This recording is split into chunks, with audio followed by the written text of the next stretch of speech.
Good morning. RVS महाविद्यालय के online platform पे आपका स्वागत है।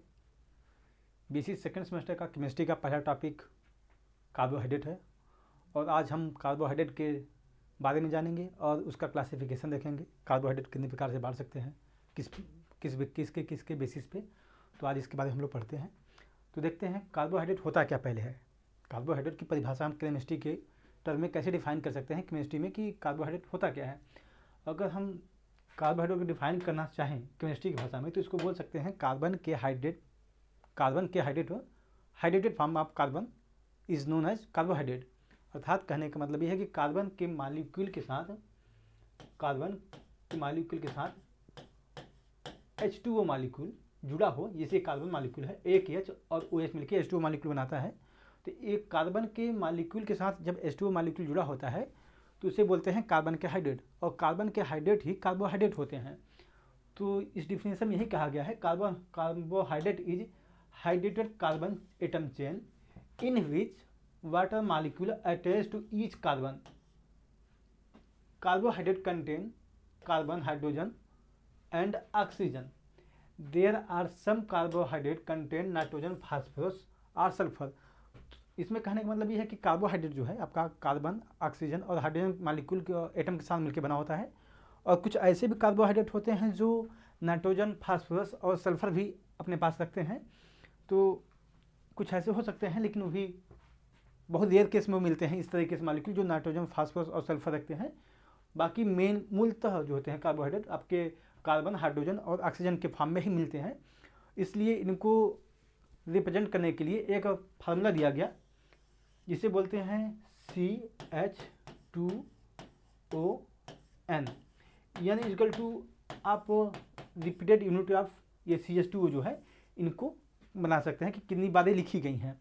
जैसे n बराबर हम n लिख देते हैं इक्वल टू 6, तो ये आपका फार्मूला हो जाएगा CH2O6। अगर इसको हम लिखना चाहें तो C6H12O6 कह सकते हैं। और ये है स्ट्रक्चर जो फार्मूला होता है आपका ग्लूकोज का होता है एल्डिहाइड फॉर्म में, और कीटोन फॉर्म में फ्रक्टोज भी हो सकता है। ये तो आप ग्लूकोज फ्रक्टोज दोनों हो सकता है, क्योंकि ग्लूकोज और फ्रक्टोज का जो स्ट्रक्चर होता है वो अलग होता है। लेकिन उसका अगर आप सिंपल फॉर्म में लिखेंगे तो दोनों को आप सिंपल ऐसे ही लिखेंगे। उनका दोनों का अगर लिखेंगे CH6H12O6 इसी के फॉर्म में लिखेंगे दोनों को, ग्लूकोज और फ्रक्टोज को। लेकिन जब एल्डिहाइड फॉर्म में होता है ग्लूकोज, और एल्डिहाइड फॉर्म में ग्लूकोज होता है, फ्रक्टोज जो आपका कीटोन में फॉर्म होता है। बस इसमें यही अंतर इतना है। और कुछ ऐसे भी जैसे मैंने बताया कार्बोहाइड्रेट को जो रिप्रेजेंट करने के लिए CH2O के रूप में हम रिप्रेजेंट करते हैं, ठीक है। इस तरीके के मॉलिक्यूल हैं लिखा हुआ, कोई इस तरीके से मॉलिक्यूल कोई भी लिखा हुआ है तो आपका कार्बोहाइड्रेट होता है। लेकिन कुछ ऐसे मॉलिक्यूल हैं जो CH2O के फॉर्म को रिप्रेजेंट करते हैं लेकिन वो कार्बोहाइड्रेट नहीं है। तो आइए उसको हम देख लेते हैं।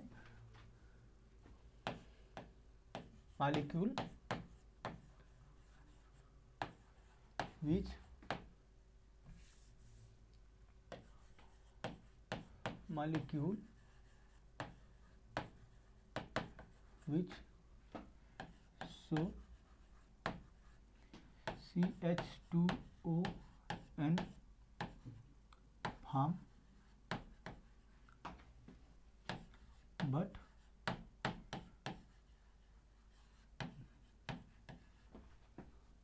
they are not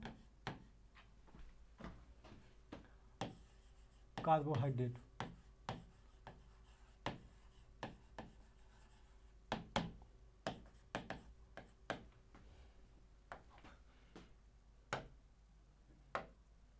इसको हम देख सकते हैं एग्जाम्पल में से देखते हैं एसिटिक एसिड, ठीक है। इसका फार्मूला होता है CH3COOH। इसको हम CH2O के फॉर्म में लिखेंगे, हो जाएगा इसका CH2O2। यहाँ पे कार्बन एक है, एक कार्बन यहाँ पे है, तो यहाँ 2 लग गया तो 2 कार्बन हो गए। H यहाँ पे 3 है, एक H यहाँ पे है, 4 कार्बन हाइड्रोजन हुए, तो 2 दूनी 4 हाइड्रोजन हो गया आपके। ऑक्सीजन 2 है तो 2 वहाँ पे हो गया। तो ये देखिए आपका जो कार्बोहाइड्रेट का जो रिप्रेजेंट करने का जो फार्मूला था CH2ON का, ये उससे मैच करता है, लेकिन एसिटिक एसिड आपका कार्बोहाइड्रेट नहीं होता है। उसी प्रकार एक और कार्बोहाइड्रेट है जो एसिटिक, ये लिख लीजिए, अच्छा उसको बताते हैं फिर। Molecule which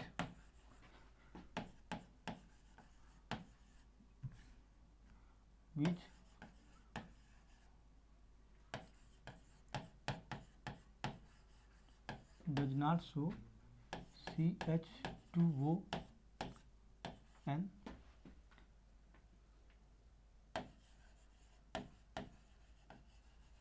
formula but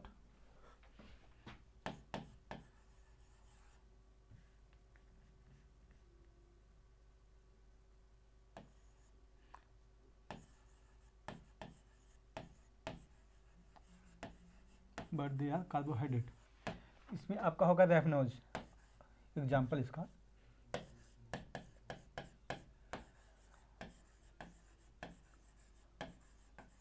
rhamnose आपका ऐसा मॉलिक्यूल है, ये इसका फार्मूला होता है C6H12O5। ठीक है, इसको हम लिखना चाहें अगर CH2O5 कर सकते हैं। यहाँ पे एक कार्बन बच जाएगा और 2 हाइड्रोजन यहाँ बच जाएंगे, आपके CH2 हो जाएगा। इसका देखें तो कार्बोहाइड्रेट का जो फार्मूला होता है रिप्रेजेंट करने का, उससे बिल्कुल मैच नहीं कर रहा है। ये CH2ON का जो फार्मूला है, इससे देखेंगे केवल इतना ही मैच कर रहा है, बाकी इधर बच जा रहा है। तो ये जो कार्बोहाइड्रेट को रिप्रेजेंट करने का जो फार्मूला है CH2ON का फॉर्म, उससे बिल्कुल नहीं मैच करता है, लेकिन ये कार्बोहाइड्रेट है। इसका एग्जाम्पल है रेमनोज। रेमनोज एक ऐसा मॉलिक्यूल है जो अपना कार्बोहाइड्रेट का जो फार्मूला है उसको रिप्रेजेंट नहीं कर पाता उस तरीके से, लेकिन एक कार्बोहाइड्रेट है। और एसिटिक एसिड जो आपका कार्बोहाइड्रेट का फार्मूला है उसको शो करता है, लेकिन वो कार्बोहाइड्रेट नहीं है। तो आगे हम देखते हैं इसका क्लासिफिकेशन, कार्बोहाइड्रेट को कितने भागों में बांट सकते हैं, कैसे क्या है। तो क्लासिफिकेशन ऑफ कार्बोहाइड्रेट को on the basis of complexity, अर्थात जटिलता के आधार पे यहाँ पर लिख सकते हैं, ऑन द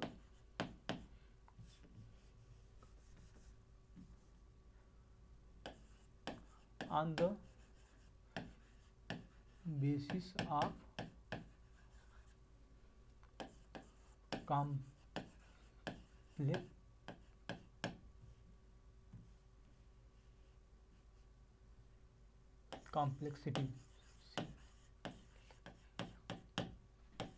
complexity, ठीक है, अर्थात जटिलता होगा यहाँ पे, मतलब इसका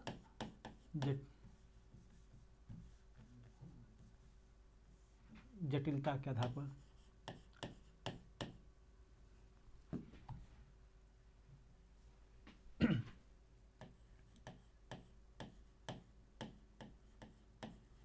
जटिलता के आधार पर, ठीक है, कि आप इसको कितने भागों में बांट सकते हैं। तो अगर देखेंगे तो इसको मोनोसैकेराइड में बांट सकते हैं, डाइसैकेराइड में, ओलिगोसैकेराइड में और पॉलीसैकेराइड में। मोनोसैकेराइड में क्या होता है कि इसमें शुगर मॉलिक्यूल के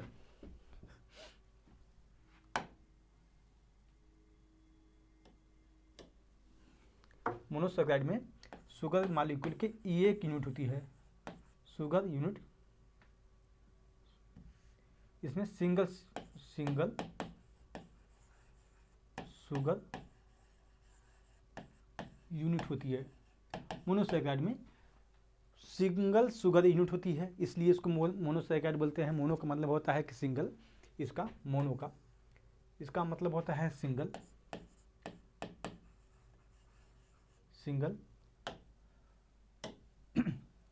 सैकेराइड का मतलब होता है sugar.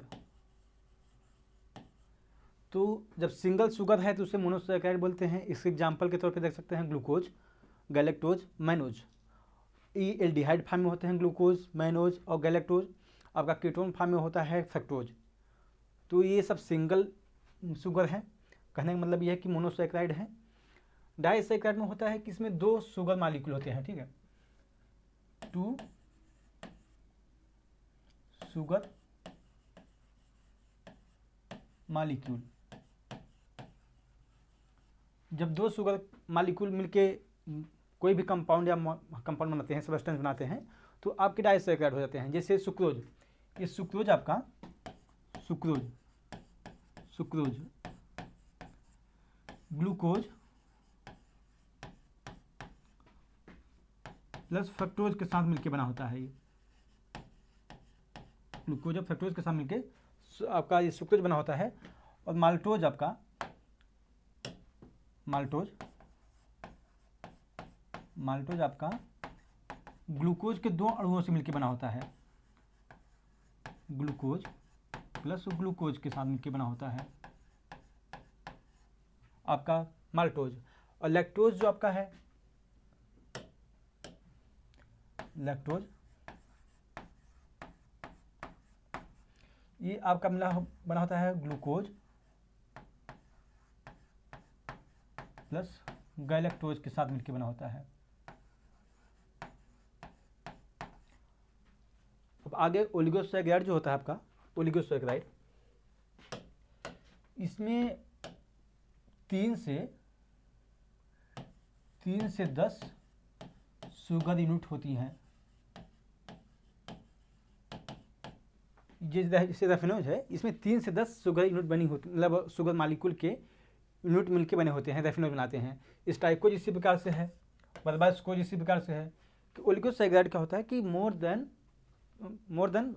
3 to 10 unit of sugar molecule मिलके बने होते हैं, मिलके बनाते हैं ओलिगोसैकेराइड।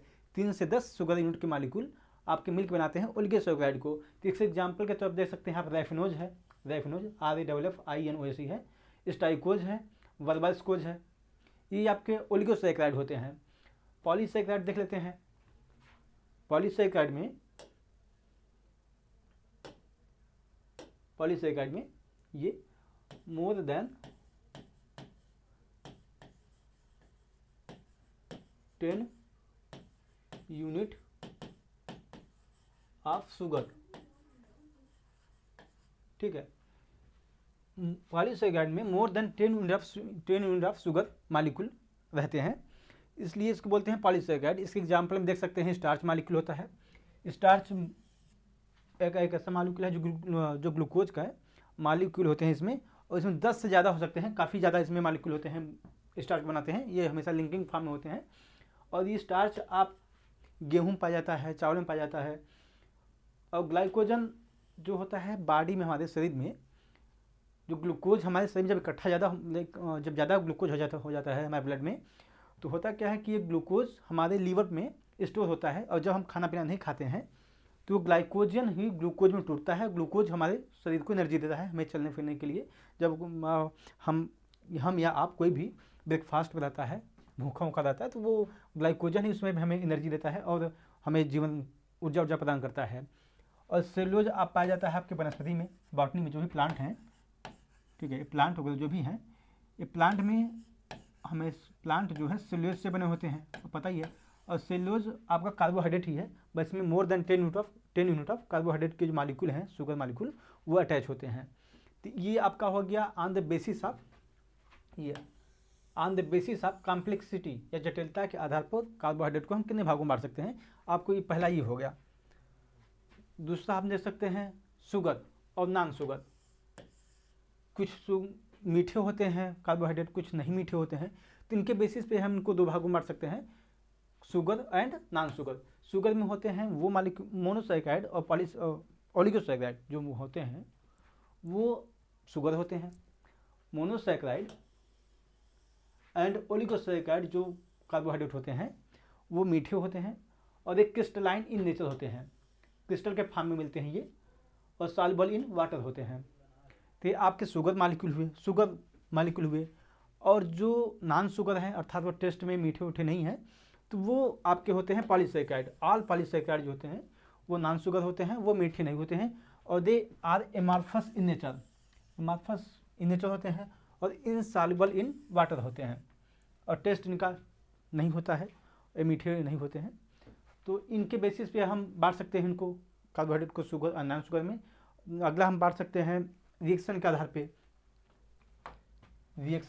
पे ये रिड्यूसिंग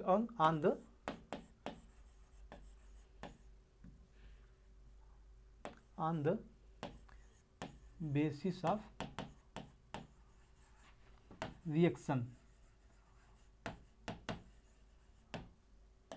इसको बांट सकते हैं।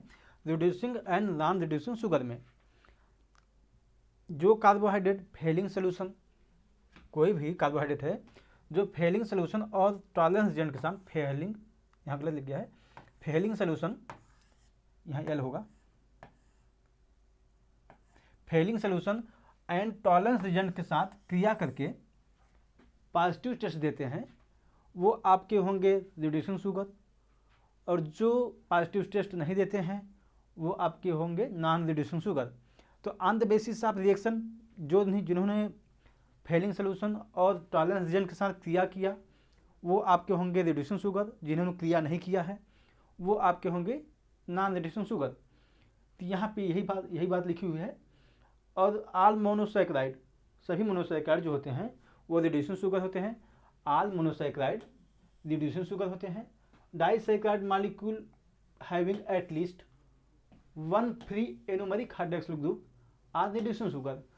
जैसे कोई भी मान लीजिए डाइसैकेराइड मॉलिक्यूल है और उसके पास एनोमेरिक हाइड्रोक्सिल ग्रुप अवेलेबल है, फ्री अवेलेबल है, तो वो आपके क्रिया करके पॉजिटिव टेस्ट देता है तो वो रिड्यूसिंग शुगर हो सकता है। लेकिन सुक्रोज के केस में क्या होता है, सुक्रोज के पास ना एनोमेरिक हाइड्रोक्सिल ग्रुप जो होता है वो अवेलेबल नहीं होता है, इसलिए वो नॉन रिड्यूसिंग शुगर है। सुक्रोज जो होता है आपका, ये सुक्रोज आपका नॉन रिड्यूसिंग शुगर है, ये नॉन रिड्यूसिंग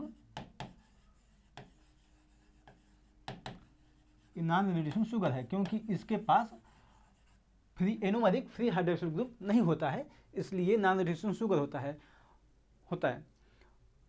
अब इसको हम देख लेते हैं मोनोसैकेराइड को कितने भागों में बांट सकते हैं, मोनोसैकेराइड मॉलिक्यूल को। तो मोनोसैकेराइड को बांटने के लिए हम इसको देख सकते हैं, मोनोसैकेराइड एल्डिहाइड। मोनोसैकेराइड में होता क्या है कि कुछ मोनोसैकेराइड होते हैं जो एल्डिहाइड ग्रुप अपने पास रखते हैं, कुछ कीटोन ग्रुप रखते हैं। इससे ग्लूकोज आपका हुआ वो एल्डिहाइड फॉर्म में रहता है और फ्रक्टोज हुआ आपका वो कीटोन फॉर्म में रहता है। तो उनके बेसिस पे देख लेते हैं इसको हम कितने भागों में बांट सकते हैं। तो देखते हैं monosaccharide classified based on their carbon number molecule और the prefix indicate the number of carbon and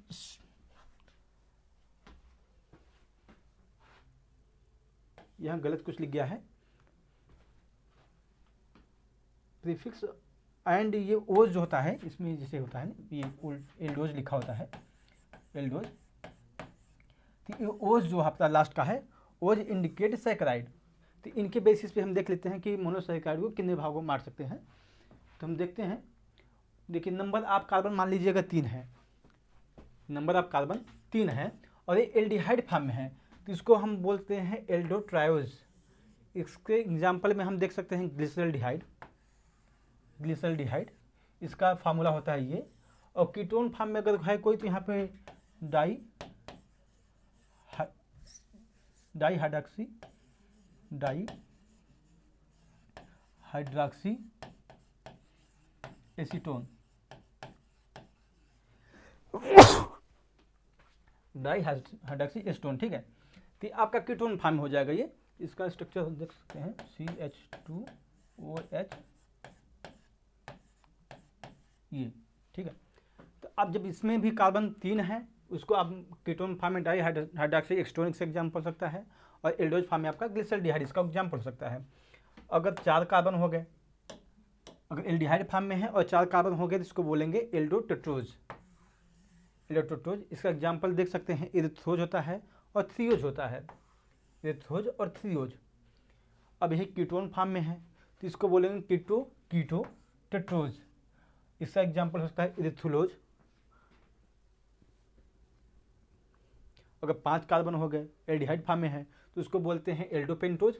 और एक एग्जाम्पल के तौर पर देख सकते हैं जाइलोज होता है, आर्बिनोज होता है, आर्बिनोज होता है और राइबोज, जाइलोलोज और आर्बिनोज। ये आपके नंबर ऑफ कार्बन 5 होते हैं, इसमें एल्डिहाइड ग्रुप लगा हुआ होता है। और अगर कीटोनिक फॉर्म में है तो उसको बोलते हैं कीटोपेंटोज। और इसमें कीटोन ग्रुप के साथ कोई अगर है तो 5 कार्बन है और उसमें कीटोन ग्रुप लगा हुआ है, उसको बोलेंगे जाइलुलोज, राइबुलोज, ठीक है। इसका एग्जाम्पल ये हुआ आपका। और 6 कार्बन है और एल्डिहाइड लगा हुआ है, ग्रुप लगा है उसमें, तो एल्डोहेक्सोज बोलते हैं इसको। अगर 6 कार्बन है और कीटोन ग्रुप लगा हुआ है, इसको आपको कीटोहेक्सोज बोलते हैं। तो ये एग्जाम्पल के तौर पे आप देख सकते हैं, ग्लूकोज होता है, इसमें 6 कार्बन होते हैं और एल्डिहाइड ग्रुप लगा हुआ होता है, तो आपका ये हो जाएगा। एक मैनोज होता है और गैलेक्टोज होता है, इन सब में 6 कार्बन होते हैं और ग्लूकोज एल्डिहाइड ग्रुप लगा हुआ होता है। और कीटोहेक्सोज में आपका होता है कीटोनिक फॉर्म, कीटोन ग्रुप लगा हुआ होता है और 6 कार्बन होते हैं, इसलिए इसको बोलते हैं कीटोहेक्सोज। ऐसा एग्जाम्पल हो सकता है फ्रक्टोज और सर्बोज, ठीक है। तो एक एग्जाम्पल हो सकता है। अब बाकी हम नेक्स्ट क्लास में देखेंगे एनोमर, म्यूटारोटेशन और इपीमर, ठीक है। तो नेक्स्ट क्लास के बाकी हम देखते हैं, ठीक है। बाकी हम नेक्स्ट क्लास में लेंगे। जय हिंद।